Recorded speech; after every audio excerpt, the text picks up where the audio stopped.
కాలం అనే కసాయి, ఉగాది అనే పునర్జన్మ కథ.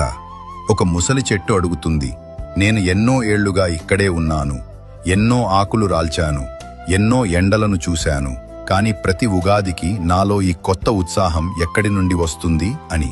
అప్పుడు ఆకాశం నుండి కాలం గంభీరంగా సమాధానమిస్తుంది, మిత్రమా, ఉగాది అంటే కేవలం క్యాలెండర్ మారడం కాదు, అది నిన్ను నువ్వు మార్చుకోవడానికి ప్రకృతి ఇచ్చే ఒక అవకాశం. గడిచిన ఏడాదిలో నీకు తగిలిన గాయాలు చేదు, నీకు దక్కిన విజయాలు తీపి, నిన్ను దహించిన కోపం కారం, ఇవన్నీ నీ గతం. ఉగాది రోజున ఆ పాత ఆకులన్నీ రాల్చేసి నేను మళ్లీ కొత్తగా మొదలు పెడతాను అని నువ్వు వేసే ఆ ఒక్క చిగురు ఉందే, అదే నీ అసలైన గెలుపు. లోతైన సందేశం: జీవితం ఒక ఉగాది పచ్చడి లాంటిది. అక్కడ రుచులు మన ఇష్టంతో రావు, కాలం మనకు ఇస్తుంది. కాని ఏ రుచి వచ్చినా దాన్ని స్వీకరించి మళ్లీ కొత్తగా చిగురించి